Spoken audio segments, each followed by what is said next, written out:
مرحوم ہیں کہ آپ نے فرمایا اگر کوئی شخص ساری زندگی خانہ کعبہ اور حجرہ اسود کے درمیان نمازیں پڑھتا اور عبادت کرتا گزارے لیکن اس کے دل میں میرے اہل بیت کے لیے بغض یا نفرت ہو تو وہ شخص جہنم میں جائے گا اور اس کی ساری اعمال برباد ہوں گی۔ اہل بیت رسول کی شان اور فضیلت میں اس طرح کی بے شمار احادیث اور واضح دلائل ہونے کے باوجود تاریخ اسلام میں ایک بدنام گروہ گزرا ہے جو اہل بیت رسول یعنی حضرت فاطمہ، امام علی، امام حسن اور امام حسین علیہ السلام اور ان کی آل و اولاد سے بغض و نفرت کرنے والا تھا، اور ان دشمنان اہل بیت کے گروہ کا نام ناصبی یا ناصبیہ تھا۔ ناصبی نہ صرف ایک فرقہ ہے بلکہ اسے ایک رجحان کہا جا سکتا ہے جو ہر دور میں انفرادی یا بعض دور یا علاقوں میں اجتماعی ہوتا ہے۔ بعض علماء کا خیال ہے کہ ناصبیت کا آغاز قتل عثمان سے شروع ہوا اور یہ بنو امیہ کے دور میں پروان چڑھی۔ مشہور لغت القاموس میں اس لفظ کے متعلق لکھا ہے کہ ناصبی کی جمع نواصب آتی ہے اور ناصبیہ اور ناصبیت بھی استعمال کیا جاتا ہے۔ علامہ آلوسی لکھتے ہیں کہ حضرت علی سے بغض و عداوت کا نام ناصبیت ہے۔ حافظ ابن حجر نے فرمایا بغض علی کا نام ہی ناصبی ہے۔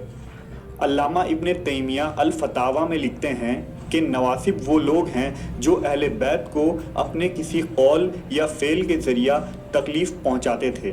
لفظ ناصبی کو اہل سنت کے یہاں سب سے پہلے امام المدینی نے استعمال کیا جو امام بخاری کے استاد تھے۔ ان کی نقل کرتے ہوئے امام ذہلی، امام الرازی، امام بخاری اور خطیب بغدادی نے بھی اس اصطلاح کا استعمال عام کر دیا اور یہ لفظ معاشرے میں عام ہو گئی۔ مشہور ناصبیوں میں سب سے بڑا نام مروان بن حکم کا آتا ہے جس پر نبی صلی اللہ علیہ وسلم نے اپنے زبان مبارکہ سے لعنت فرمائی اور جو بنو امیہ کے ظلم و سازش کا سرگرداں تھا۔ مروان کے متعلق روایتوں میں آتا ہے کہ وہ منبر رسول پر علی علیہ السلام پر لعنت کرواتا تھا اور یزید بن معاویہ کا سلاکار بھی تھا۔ اسی طرح حریث بن عثمان حمصی مشہور ناصبی تھا جو امام علی علیہ السلام کی شان گھٹانے کے لیے جھوٹی احادیث گھڑتا تھا اور صبح و شام امام علی پر 70 مرتبہ لعنت کیا کرتا تھا۔ اسی طرح زیاد بن علاقہ ثعلبی جو امام حسن علیہ السلام کو گالیاں دیا کرتا تھا۔ صائب بن فروخ جو اہل بیت کا مذاق اڑایا کرتا تھا۔ عمران بن خطان جو علی علیہ السلام کے قاتل کی تعریف کرتا اور اسحاق بن سوید بن حبیرہ مشہور نواصب کے نام ہیں۔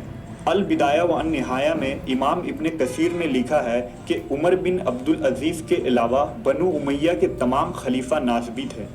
سن 36 ہجری میں جنگ صفین میں جن لوگوں نے امیر معاویہ رضی اللہ تعالیٰ عنہ کے ساتھ امام علی سے جنگ کی اور ان کی ایک بڑی جماعت علی علیہ السلام کی شخصیت کے متعلق بدگمان ہوئی۔ تاریخی طور پر ناصبیوں کی شروعات اسی گروہ سے ہوتی ہے۔ جب یزید بن معاویہ حاکم بنا تو اس وقت اس گروہ کے اندر اہل بیت کے بغض میں شدت پسندی پیدا ہو چکی تھی اور شہادت حسین میں جس یزیدی لشکر نے امام اور ان کی آل و اولاد کو میدان کربلا میں ذبح کیا تھا وہ شامی لشکر بھی ناصبیوں کی فہرست میں شامل ہے۔ امام ذہبی نے سیار اعلام النبلہ میں یزید بن معاویہ کو بھی ناصبی لکھا ہے۔ روایتوں کے مطابق ناصبیوں نے شہادت حسین سے یزید بن معاویہ کو بری ذمہ ثابت کرنے کی کوشش میں اس کی شان کو اتنا بڑھا چڑھا کر پیش کیا کہ اسے جنتی اور امیر المومنین قرار دے دیا۔